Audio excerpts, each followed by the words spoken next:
दोस्तों, कुछ ही दिनों के बाद यानी 26 अगस्त 2026 बुधवार के दिन इंशाअल्लाह ईद मिलादुन नबी का मुबारक दिन आने वाला है।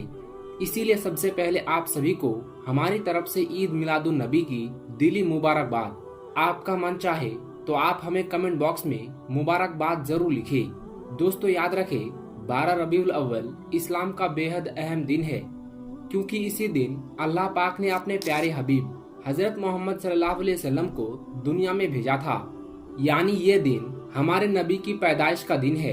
इसी वजह से भारत, पाकिस्तान और बांग्लादेश जैसे मुल्कों में ईद मिलादुन नबी बड़े जोश और शौक से मनाई जाती है। लेकिन सवाल ये है कि जहाँ से इस्लाम धर्म की शुरुआत हुई यानी सऊदी अरब में इसे किस तरह से मनाया जाता है। क्या वहाँ भी जुलूस निकाले जाते हैं या वहाँ का तरीका बिल्कुल अलग है। आज हम आपको यही बताने वाले हैं कि ईद मिलादुन नबी के दिन सऊदी अरब में क्या क्या किया जाता है और कौन से काम खास तौर पर अदा किए जाते हैं। यकीन मानिए, सुनकर आप भी हैरान रह जाएंगे। इसीलिए वीडियो को आखिर तक जरूर देखें। और अगर आप भी ईद मिलादुन नबी मनाते हैं तो दिल से एक लाइक जरूर कर दें और इसे शेयर करना मत भूलिए, ताकि और भी लोग इस वीडियो को देख सके। तो चलिए दोस्तों, शुरू करते हैं आज की इस वीडियो को। दोस्तों, ये तो हर मुसलमान जानता ही होगा कि 12 रबीउल अव्वल का दिन अल्लाह के प्यारे नबी हजरत मोहम्मद सल्लल्लाहु अलैहि वसल्लम की पैदाइश का दिन है। इस मुबारक दिन को हर मुसलमान अलग अलग तरीकों से मनाते हैं। कोई जुलूस निकाल कर, तो कोई गरीबों की मदद करके अपनी खुशियों का इजहार करता है, तो कोई बेसहारों का सहारा बनकर, तो कोई गरीब मोहताज बीमारों का खर्चा उठाकर, तो कोई दरूद पाक पढ़कर अपनी खुशियों का इजहार करता है, तो कोई अपने घरों में लाइटों, फुलझड़ियों और झंडों को लगाकर अपनी खुशियों का इजहार करता है, तो कोई सड़कों पर ईद मिलादुन नबी का जुलूस निकालकर अपनी खुशियों का इजहार करता है। जैसा कि हमारे यहाँ पर यानी कि भारत, पाकिस्तान और बांग्लादेश में जुलूस निकालकर ईद मिलादुन नबी के त्योहार को मनाया जाता है। मगर अब सवाल ये आता है कि जिस देश से इस्लाम धर्म की शुरुआत हुई उस देश में यानी कि सऊदी अरब में ईद मिलादुन नबी का त्योहार किस तरह से मनाया जाता है। तो आइए अब आपको इसके बारे में बताते हैं। दोस्तों, इस हवाले से हम आपको बता दें कि इस वक्त आप अपने मोबाइल की स्क्रीन पर जो ये वीडियो देख रहे हैं, ये वीडियो सऊदी अरब का बताया जा रहा है। सऊदी अरब में कुछ जगहों पर, खास करके जहां पर सुन्नी लोग ज्यादा रहते हैं, वहां पर इस तरह से झंडे लगाकर लोग अपनी खुशियों का इजहार करते हैं और ईद मिलादुन नबी के त्योहार को मनाते हैं। और यही नहीं, अरब जब पहले अरब था तो उस वक्त पूरे सऊदी अरब में धूमधाम के साथ ईद मिलादुन नबी का त्योहार मनाया जाता था। उस वक्त झंडे भी लगाए जाते थे और सजावटें भी होती थी और मिलादे मुस्तफा भी होती थी। और यही नहीं, खानाए काबा में भी ईद मिलादुन नबी को मनाया जाता था, जहां पर अल्लाह के प्यारे नबी हजरत मोहम्मद सल्लल्लाहु अलैहि वसल्लम पैदा हुए थे। वहां पर भी मिलादे मुस्तफा मनाया जाता था और एक दूसरे को मुबारकबाद भी दी जाती थी। मगर हाँ, जब से सऊदी अरब में इन वहाबी नजदी हुकूमत ने नाजायज कब्जा किया है और जब से इन्होंने सुन्नी हुकूमत को खत्म किया है, तब से लेकर अब तक सऊदी अरब में कोई भी ईद मिलादुन नबी को नहीं मनाया गया है। लेकिन हाँ, आज भी बहुत से गांव में, बहुत सी ऐसी जगहों पर जहां पर सुन्नी लोग ज्यादा रहते हैं, वहां पर ईद मिलादुन नबी का त्योहार मनाया जाता है। मगर इसके साथ ही आप इस बात को भी याद रखें कि सऊदी अरब के कानून के मुताबिक आप वहां पर किसी भी तरह का कोई भी जुलूस नहीं निकाल सकते हो और ना ही किसी किस्म का कोई अलम उठा सकते हो। मैं आपको बता दूं कि इससे पहले मैं खुद सऊदी अरब में 6 सालों तक काम कर चुका हूं। मैंने यहाँ पर कभी भी कोई जुलूस निकलते हुए नहीं देखा है। यहाँ पर कुछ पता ही नहीं चलता है कि कब रबीउल अव्वल का महीना शुरू हो गया और कब खत्म हो गया। हमारे यहाँ की तरह सऊदी अरब में 12 रबीउल अव्वल के दिन ना ही किसी तरह का कोई जुलूस निकाला जाता है और ना ही ईद मिलादुन नबी का त्योहार मनाया जाता है। लेकिन हाँ, मैंने सऊदी अरब में ये जरूर देखा है कि यहाँ पर कुछ मस्जिदें हैं, कुछ ऐसी जगह जरूर हैं जहाँ पर 12 रबीउल अव्वल के दिन खास प्रोग्राम रखे जाते हैं, जिनमें अल्लाह के प्यारे नबी हजरत मोहम्मद सल्लल्लाहु अलैहि वसल्लम की जीवनी यानी कि सीरतुन नबी पर बयान किए जाते हैं। आपके उपदेश, आपकी शिक्षाओं पर चर्चा की जाती है और कुरान पाक की तिलावत और दुआएं की जाती है। सऊदी अरब में ईद मिलादुन नबी को त्योहार के रूप में मनाने के बजाय धार्मिक चिंतन और अल्लाह के प्यारे नबी की शान को बयान करने का अवसर माना जाता है। सऊदी अरब में ज्यादातर लोग वहाबी विचारधारा के हैं। इस वजह से यहाँ के लोग ईद मिलादुन नबी के त्योहार को मनाने से बचते हैं, क्योंकि वो इसे बिदअत मानते हैं। इस वजह से सऊदी अरब के लोग ईद मिलादुन नबी को ना ही मानते हैं और ना ही यहाँ पर किसी तरह का कोई जुलूस या सजावट देखी जाती है। मगर इसके अलावा सऊदी अरब में कुछ लोग ऐसे जरूर हैं, कुछ जगह ऐसी जरूर हैं जहाँ पर निजी तौर पर लोग अपने अपने घरों पर झंडा लगाते हैं और अपने घर परिवार और दोस्तों के साथ में इकट्ठा होकर अल्लाह के प्यारे नबी की शान को बयान करते हैं, सदका और खैरात करते हैं और जरूरतमंदों की मदद भी करते हैं।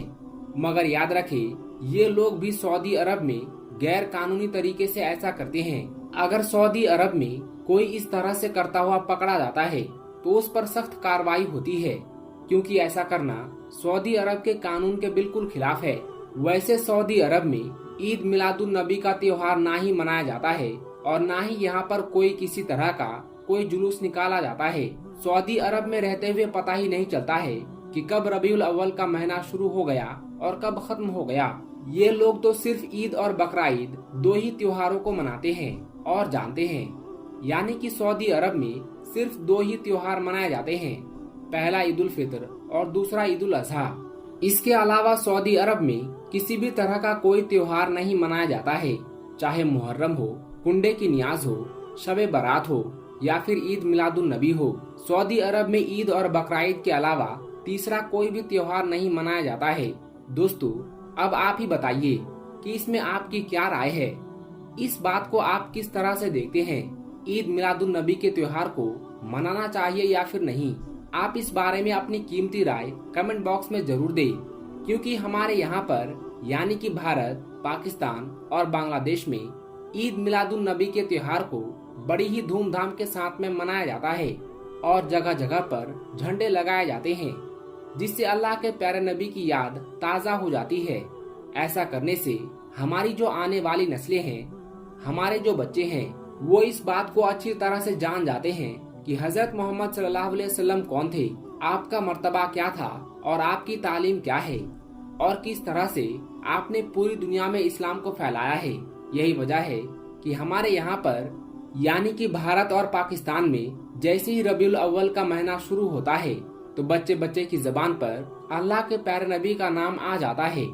मगर सऊदी अरब में ऐसा कुछ भी नहीं है, क्योंकि सऊदी अरब में ना ही ईद मिलादुन नबी का त्योहार मनाया जाता है और ना ही यहाँ पर किसी तरह का कोई मजलिस सजाई जाती है। मगर याद रखे, अल्लाह ताला ने खुद कुरान पाक में इरशाद फरमाया है, ऐ मेरे प्यारे महबूब, आप फरमा दे कि अल्लाह के फजल और उनकी रहमत मिलने पर लोगों को चाहिए कि वो खूब खुशियां मनाए और अपने रब के फजल की खूब चर्चा करे। दोस्तों, रबीउल अव्वल का महीना चल रहा है और अल्लाह ताला ने इस मुबारक महीने में हमें एक बहुत बड़ा इनाम अता फरमाया है और वो इनाम है हमारे प्यारे नबी हजरत मोहम्मद सल्लल्लाहु अलैहि वसल्लम की आमद। इसी वजह से ईद मिलादुन नबी इस्लाम के खास त्योहारों में से एक त्योहार है। पूरी दुनिया के मुसलमान इस त्योहार को बड़ी ही धूमधाम के साथ मनाते हैं। यकीनन अल्लाह के प्यारे नबी की विलादत से बढ़कर हम मुसलमानों के लिए क्या बड़ी नियामत हो सकती है। याद रखें, इस दिन अल्लाह के प्यारे नबी हजरत मोहम्मद सल्लल्लाहु अलैहि वसल्लम की विलादत हुई थी, यानी कि आपकी पैदाइश हुई थी 12 रबीउल अव्वल यानी कि 20 अप्रैल 571 ईस्वी को अल्लाह के प्यारे नबी इस दुनिया में तशरीफ लाए थे। इसीलिए इस मुबारक दिन को हर मुसलमान अलग अलग तरीकों से मनाते हैं। कोई गरीबों की मदद करके अपनी खुशियों का इजहार करता है, तो कोई बेसहारों का सहारा बनकर, तो कोई गरीब मोहताज बीमारों का खर्चा उठाकर, तो कोई दरूद व पाक पढ़कर अपनी खुशियों का इजहार करता है, तो कोई अपने घरों पर लाइटों, फुलझड़ियों और झंडों को लगाकर अपनी खुशियों का इजहार करता है, तो कोई सड़कों पर जुलूस निकालकर ईद मिलादुन नबी के जश्न को मनाता है। दोस्तों, इस बारे में आपकी क्या राय है? क्या ईद मिलादुन नबी का त्योहार मनाना चाहिए या नहीं? कमेंट बॉक्स में आप अपनी कीमती राय जरूर दें और आप बताएं कि आपके हिसाब से सऊदी अरब वालों को ईद मिलादुन नबी का त्योहार मनाना चाहिए या फिर नहीं मनाना चाहिए। इसके साथ ही आप सबसे ये गुजारिश है कि अल्लाह के प्यारे नबी की मोहब्बत में आप इस वीडियो को दिल से एक लाइक जरूर कर दें और मेहरबानी करके इसे शेयर भी कर दें, ताकि ये जानकारी और भी लोगों के पास में पहुंच जाए। दोस्तों, ईद मिलादुन नबी के इस मुबारक मौके पर जब हम अपने प्यारे नबी सल्लल्लाहु अलैहि वसल्लम की पैदाइश और आपकी सीरत का जिक्र करते हैं तो दिल में आपके बचपन की यादें भी ताज़ा हो जाती है। आखिर बचपन से ही अल्लाह ताला ने अपने महबूब नबी को ऐसी बरकतें अता फरमाई थी जिनके चर्चे सुनकर इंसान हैरान रह जाता है। इन्हीं बरकतों में से एक बेहद खूबसूरत वाकया हजरत हलीमा सादिया रजी अल्लाह ताला अन्हा के घर का है, जहां आपके बचपन की ऐसी निशानियां सामने आई कि सुनकर आपका दिल भी मोहब्बत रसूल से भर जाएगा। तो आइए दोस्तों, अब आपको बताते हैं आपके बचपन का वो खूबसूरत वाकया। दोस्तों, आज की इस वीडियो में हम आपको अल्लाह के पैगंबर हजरत मोहम्मद मुस्तफ़ा सल्लल्लाहु अलैहि वसल्लम के बचपन का बकरियां चराने का बहुत ही खूबसूरत वाकया बताने वाले हैं, जिसको सुनकर आपका भी दिल खुश हो जाएगा। आज की वीडियो को आखिर तक जरूर देखिए। दोस्तों, हजरत हलीमा सादिया रजी अल्लाह ताला अन्हा, जिन्होंने अल्लाह के पैगंबर हजरत मोहम्मद मुस्तफ़ा सल्लल्लाहु अलैहि वसल्लम का बचपन में परवरिश की, जो आपकी दाई मुबारका भी है, यानी आपकी रज़ाई वालिदा रही है। हजरत हलीमा सादिया रजी अल्लाह ताला अन्हा फरमाती है कि जब से मोहम्मद मेरी जिंदगी में आया तो उनकी बरकत से मेरी तो जिंदगी ही बदल गई। आपकी बरकतें इतनी थी कि जिनको देखकर हमने मोहम्मद का नाम ही बरकत वाला बच्चा रख दिया। हजरत हलीमा सादिया रजी अल्लाह ताला अन्हा फरमाती है कि एक बार हमारे यहाँ पर सूखा पड़ गया, सबके जानवर भूख से मरने लगे, मगर जिस तरफ हमारे बच्चे बकरियों को लेकर जाते तो हमारी बकरियां खूब खाकर वापस आती, यानी कि हमारी बकरियां अच्छी तरह से पेट भरकर वापस आती। ये देखकर सारे गांव वाले अपने बच्चों को डांट कर कहने लगे कि जिस तरफ हलीमा सादिया की बकरियां चरने जाती है वहां पर तुम लोग क्यों नहीं जाते हो। उसके बाद में गांव वालों के दूसरे बच्चे भी अपनी अपनी बकरियां लेकर हलीमा सादिया की बकरियों के साथ ले जाने लगे। अब सब लोगों की बकरियां साथ साथ चरने लगी, यानी कि हलीमा की बकरियां और गांव वालों की बकरियां साथ साथ में चरने लगी। मगर ये देखकर गांव वाले हैरान रह गए कि सबकी बकरियां साथ में चर रही है, लेकिन हलीमा की बकरियों का पेट तो भर रहा है और बाकी की बकरियां भूखी रह रही है। ये देखकर हलीमा सादिया कहती है, ये सब बरकत अमीना के लाल की है, ये सारी बरकतें इस मोहम्मद की है। और यही नहीं, हजरत हलीमा सादिया रजी अल्लाह ताला अन्हा फरमाती है कि गांव में जब भी किसी की बकरी बीमार हो जाती तो गांव वाले उस बकरी को लेकर हमारे घर आते और मोहम्मद का नन्हा सा हाथ बीमार बकरी पर फेर देते तो वो बकरी फौरन ठीक हो जाती थी। और यही नहीं, अगर गांव में कोई बच्चा बीमार हो जाता तो उस बीमार बच्चे पर मोहम्मद का हाथ फेर देते तो वो बिल्कुल ठीक हो जाता।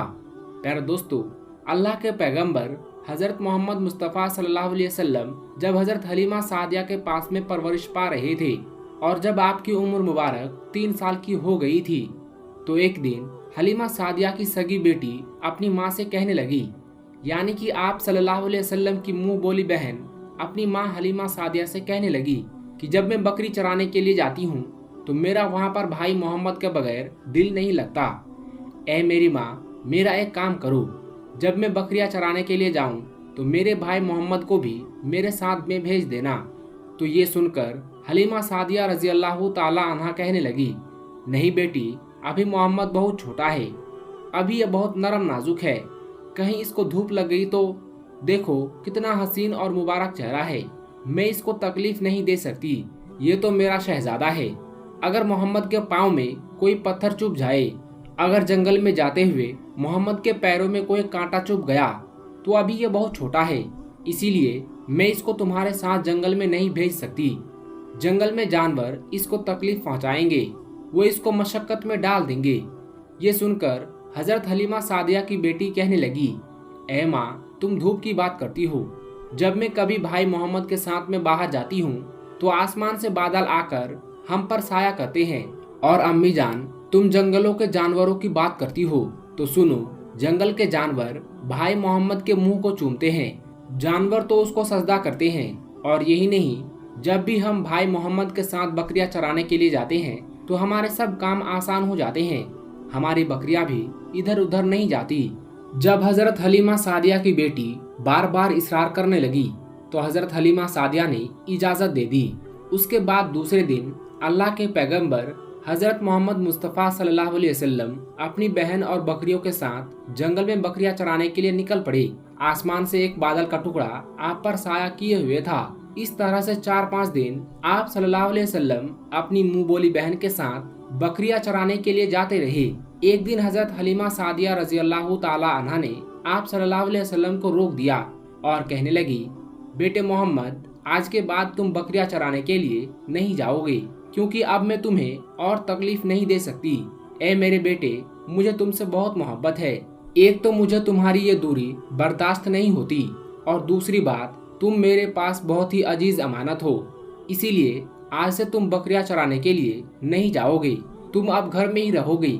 इस तरह हजरत हलीमा सादिया ने पैगंबर हजरत मोहम्मद मुस्तफ़ा सल्लल्लाहु अलैहि वसल्लम को बकरियां चराने से रोक दिया। फिर आप अपनी बहन के साथ जंगल में एक दिन नहीं गए, उसके बाद दूसरे दिन भी नहीं गए। इसी तरह से 3 दिन तक बकरियां चराने के लिए जंगल में नहीं गए। तो तीसरे दिन हजरत हलीमा सादिया रजी अल्लाह ताला अन्हा ने देखा कि उनकी बेटी रोती हुई उनके घर आई। ये देखकर दाई हलीमा ने पूछा, ए मेरी बेटी, क्या हुआ, तुम क्यों रो रही हो? तो बेटी कहने लगी, अम्मा, हमारी एक बकरी को जंगल में एक भेड़िया उठाकर ले गया है। जब दाई हलीमा ने अपनी बेटी के मुंह से ये बात सुनी तो दाई हलीमा की आंखों में आंसू आ गए। जब अल्लाह के पैगंबर हजरत मोहम्मद मुस्तफ़ा सल्लल्लाहु अलैहि वसल्लम ने अपनी माँ हलीमा सादिया रजी अल्लाह ताला अन्हा की आंखों में आंसू देखे तो आप सल्लल्लाहु अलैहि वसल्लम की आंखों में से आंसू बहने लगे, क्योंकि आपका दिल बचपन से ही बड़ा नरम था। किसी का भी दुख आपसे बर्दाश्त नहीं होता था, और दाई हलीमा तो आपकी वालिदा मोहतरमा थी। फिर आप सल्लल्लाहु अलैहि वसल्लम कहने लगे, अम्मी जान, आप रोती क्यों हो? हलीमा सादिया कहने लगी, ए बेटा मोहम्मद, हमारी एक बकरी को जंगल में एक भेड़िया उठाकर ले गया, पता नहीं अब हमारी बकरी के साथ में वो क्या करेगा। तो ये सुनकर अल्लाह के प्यारे नबी सल्लल्लाहु अलैहि वसल्लम ने फरमाया, अम्मी जान, आप रोना बंद कर दो, हम हमारी बकरी को अभी वापस लेकर आते हैं। ये बात सुनकर अम्मा हलीमा सादिया कहने लगी, नहीं मेरे बेटे, आप जंगल में मत जाना, भेड़िया खतरनाक होते हैं, वो कहीं आपको नुकसान ना पहुंचा दे। इसी तरह दाई हलीमा मना करती रही, लेकिन आप सल्लल्लाहु अलैहि वसल्लम नहीं माने और कहने लगे, नहीं अम्मा, हम अभी के अभी हमारी बकरी को वापस लेकर आते हैं। उसके बाद अल्लाह के पैगंबर हजरत मोहम्मद मुस्तफ़ा सल्लल्लाहु अलैहि वसल्लम बकरी की तलाश में जंगल में पहुंच गए और एक सदा लगाई। सदा दी आपने, ए साकिने सहरा, इधर आओ, मेरी अम्मी की बकरी ले गया है, कौन बतलाओ। सदा सुनते ही सारे भेड़िए जानवर सब आए, झुकाकर सर सलामी दी, अदब उनका बजा लाए, ए जंगल के जानवरों, मेरी अम्मी हलीमा की बकरी वापस कर दो। बस आप सल्लल्लाहु अलैहि वसल्लम का इतना ही फरमाना था कि जंगल के तमाम जानवर बकरी को साथ लिए दौड़ते हुए आए और उनके कदमों में झुककर सलामी देने लगे। इतना कहकर वो भेड़िए आपके कदमों में बैठ गए और निहायत ही अदब के साथ कहने लगे, ए अल्लाह के नबी, आप पर हमारी जान कुर्बान। इतना सुनकर आप सल्लल्लाहु अलैहि वसल्लम ने फरमाया, ए जानवरों, क्या आपको मालूम नहीं था कि ये बकरी हमारी अम्मा हलीमा की है? बताओ, तुमने हमारी अम्मा को तकलीफ क्यों दी? क्या आपको मालूम नहीं, अभी भी हमारी अम्मा रो रही है, आपने क्यों हमारी अम्मा की बकरी को उठाया? तो वो जानवर कहने लगे, ए अल्लाह के रसूल, आप बकरियां चराने के लिए कुछ दिन तो जंगल में आए, उस वक्त हम छुप छुप कर आपके हुस्न का दीदार करते रहे और देखते थे कि इस कायनात के बनाने वाले ने अपना महबूब कैसा बनाया।